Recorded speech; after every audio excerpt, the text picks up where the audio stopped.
Natchez, Mississippi, 1859, buzzed with excitement.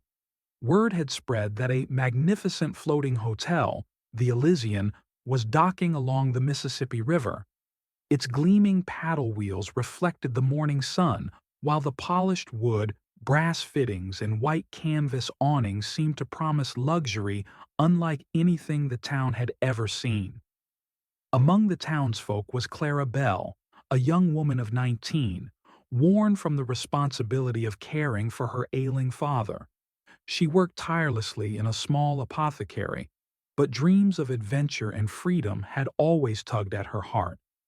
When she saw the Elysian glide down the river, a strange flutter filled her chest. Something told her this was the opportunity she had been waiting for. Clara approached the gangplank, watching passengers and crew bustle with excitement. Lanterns swung in the breeze, and the scent of polished wood and fresh flowers mingled with the river air. She hesitated, wondering if she could leave her father behind. But a deep, unspoken pull urged her forward, and she stepped aboard. The grand lobby of the Elysian left Clara breathless. Velvet curtains draped the walls, crystal chandeliers hung from the ceiling, and the sound of a piano echoed through the hall. Guests laughed and sipped tea, their gowns and suits reflecting candlelight. A man in a tailored coat approached her, Mr. Archibald Thorne, the hotel's owner. His eyes sparkled with ambition and charm. "You there, young lady," he said, his voice warm but commanding. "Are you looking for work?" Clara nodded nervously. "I could use someone like you aboard," he continued. "Maid, cook's assistant, anything you can manage. You'll live here, be paid fairly, and find opportunities you won't see on land." Clara's heart leapt. She hesitated only a moment before accepting. For the first time in years, hope stirred within her, a chance to see the world beyond her small, dusty town. Clara quickly discovered that life aboard the Elysian was unlike anything she had known. She met the eclectic crew. Samuel, a witty pianist whose melodies could calm the most restless passengers. Eloise, a kind-hearted cook who treated everyone like family. Captain Harrington, a gruff yet fair river pilot with eyes as deep and mysterious as the Mississippi itself. Theo, a young handyman with a shadowed past, quiet but observant. Despite their differences, the crew shared an unspoken bond. Together they made the Elysian more than a hotel. It was a living, breathing world floating on the river. Yet Clara noticed something peculiar. At night, a thick fog rolled in so quickly and silently it seemed alive, swallowing the Elysian in an eerie embrace. Crew members shrugged it off as the river's temperament, but a knot of unease formed in Clara's stomach. The first night was magical and terrifying. Guests danced in the grand hall while Clara polished silverware in the corners, her reflection flickering in the candlelight. Laughter and music filled the air, but a shadow seemed to loom near the river's edge. Suddenly, a thick fog rolled in, curling around the paddle wheels and lanterns like ghostly fingers. Clara froze, gripping the railing. Samuel leaned over, whispering with a nervous smile. "The river has moods. It takes what it wants." Clara laughed nervously, but sleep eluded her that night.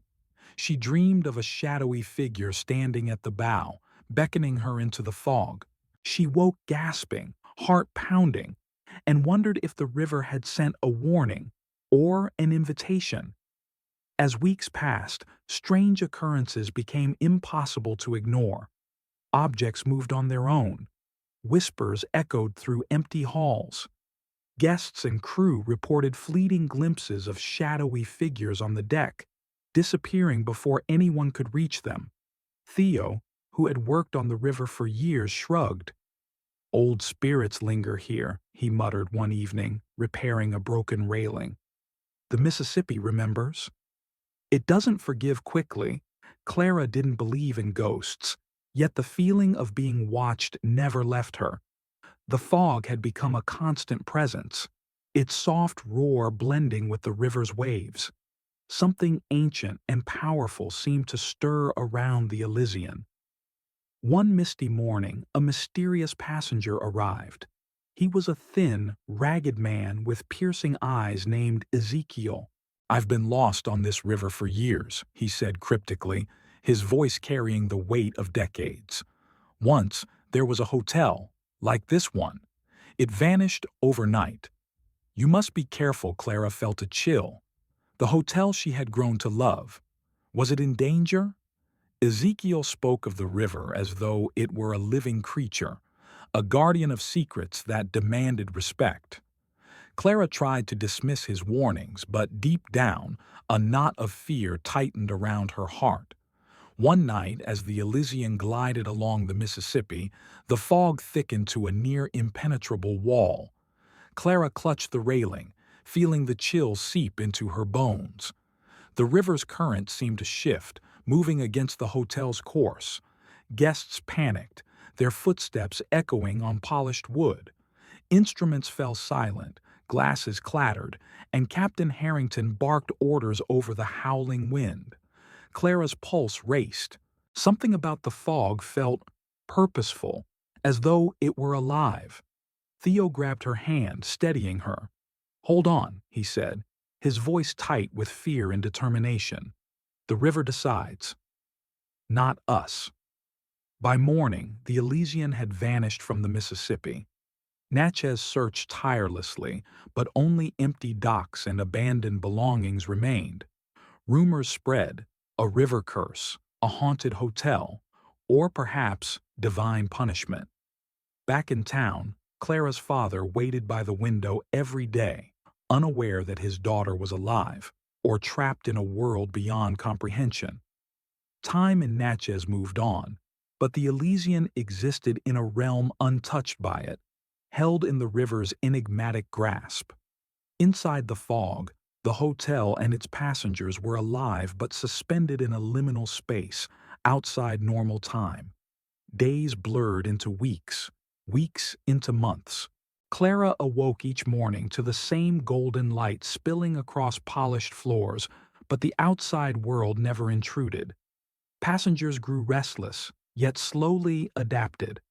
Clara, once timid, began taking charge, organizing meals, coordinating chores, and listening to frightened guests. The Elysian became a sanctuary, a cocoon. In the suspended world, Clara discovered courage and resilience she never knew she possessed. As months turned into years, Clara's relationships with the crew and passengers deepened. Samuel composed songs for children who had joined them. Eloise cultivated a small garden in the dining hall. Theo repaired the hotel tirelessly, ensuring every room felt like home. Clara became a pillar of strength and compassion. For the first time, she felt truly alive, more so than in her years caring for her father. They were a family forged not by blood, but by circumstance, trust, and shared hardship. Even in the fog, life aboard the Elysian flourished, and Clara realized that love, connection, and purpose could bloom anywhere, even in the most uncertain places. Ezekiel gathered the passengers in the grand hall one evening, his eyes glinting with wisdom. "The river is alive," he said softly. "It doesn't just carry us, it tests us. It watches who we are when no one else is looking. Only those who embrace kindness, courage, and selflessness will ever return." Clara listened intently, her heart pounding. She realized that their survival in the fog wasn't just about endurance. It was about how they lived, the choices they made, and how they treated one another. The Elysian wasn't merely a floating hotel, it was a classroom, and the river its teacher. Time inside the fog flowed strangely. Children grew, but only slightly. Adults aged slowly. Newcomers, lost souls from the river, strangers swept away by misfortune, found themselves aboard, bringing stories of the outside world. Clara kept a journal, recording the tales of each passenger. Samuel's piano music filled the evenings with hope, Eloise's warm meals reminded everyone of home. Theo repaired not just walls, but hearts. Even in the liminal space of the fog, life had a rhythm, a balance of joy, sorrow, and quiet wonder. Clara began to understand. Time was a river itself, flowing differently for each soul, and patience was a virtue she had never truly known. Clara often thought of her father, imagining him growing old, wondering if he still waited for her. She wrote letters on scraps of river-stained paper, hoping that somehow they might reach him. Meanwhile, her connection with Theo deepened. He spoke little, but his presence was steady, comforting. One evening, as they watched the river glow under moonlight, he took her hand. "Clara," he whispered, "I've felt this bond since the day we met. I I want us to find a future together." Clara's heart ached. Could she love in this suspended world when her family and past existed elsewhere? The choice weighed heavily on her, a tender reminder that even in timeless spaces, the human heart longs for connection and resolution. One morning, the fog began to thin. Ezekiel warned the passengers that the river was ready to return the Elysian to the outside world, but only if they were willing to let go of their cocoon. Clara stood at the bow, looking at the faint outlines of the riverbanks. The idea of leaving was terrifying, yet staying meant eternal stagnation. She addressed the passengers in the grand hall. "We have lived here safely, but the world outside is waiting. Our families, our dreams, they exist beyond this fog. We cannot let fear hold us forever." The crew and passengers nodded, tears in their eyes, each silently preparing to step into the unknown. The Elysian sailed forward as the fog continued to lift. Hearts raced, hands trembled, but no one faltered. Clara led the passengers on deck, holding each frightened hand, whispering words of reassurance. The river was wild yet majestic, carrying them toward a world they had only glimpsed in memories and letters. Samuel played a soft melody, weaving courage into every note. The hotel had become more than a floating refuge. It was a vessel of hope, ready to re-enter the world that had almost forgotten it. As the Elysian emerged fully from the fog, the Mississippi looked familiar, yet transformed. Townsfolk stared in awe, whispering tales of a haunted or enchanted hotel. Birds circled overhead, as if announcing the miraculous return. Clara's heart raced. 30 years had passed in the outside world. Children had grown into adults. Streets had changed. Her home, her town. It was the same, and yet nothing was as it had been. Passengers disembarked slowly, embracing the reality of a world that had moved on without them. Some wept with relief, others with fear of the unfamiliar, but all carried the lessons learned in the fog. Clara rushed toward her father's home. An elderly caretaker greeted her, holding a bundle of letters, her own letters that had been preserved all these years. Though her father had passed decades ago, Clara felt his presence in the carefully kept notes, as though the river itself had ensured their reunion. Clara wept, understanding the bittersweet nature of life. Love is eternal, but time is fleeting. The passengers found their places in a world that had aged without them, carrying the wisdom and compassion they had cultivated in the fog. The Elysian became a legend, a symbol of hope, courage, and resilience. Clara shared her story through memoirs, inspiring townsfolk to seek compassion and purpose in their own lives. Samuel composed symphonies inspired by their journey. Eloise opened a school to nurture both minds and hearts. Theo restored parts of the riverfront, honoring the floating hotel and the bonds they had forged.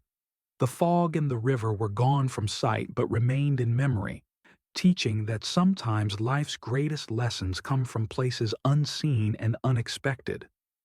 30 years after their return, Clara stood by the river with her young niece. In her hands was a letter, stained and delicate, sent by a child lost to the river decades ago. The wind carried a faint whisper, the river murmuring as if alive. Clara smiled knowingly, understanding that the Elysian might return once more, carrying with it the stories of courage, love, and hope for a new generation. She realized that life is full of mysteries, and blessings often arrive in forms we cannot predict. Clara looked at the shimmering Mississippi, reflecting the sun like molten gold. The floating hotel that vanished into the fog had not disappeared. It had transformed them all. The river taught that time is fleeting, love endures, and courage can change the course of a life. Clara whispered a promise to the water. May those who are lost find hope, and those who are afraid find courage.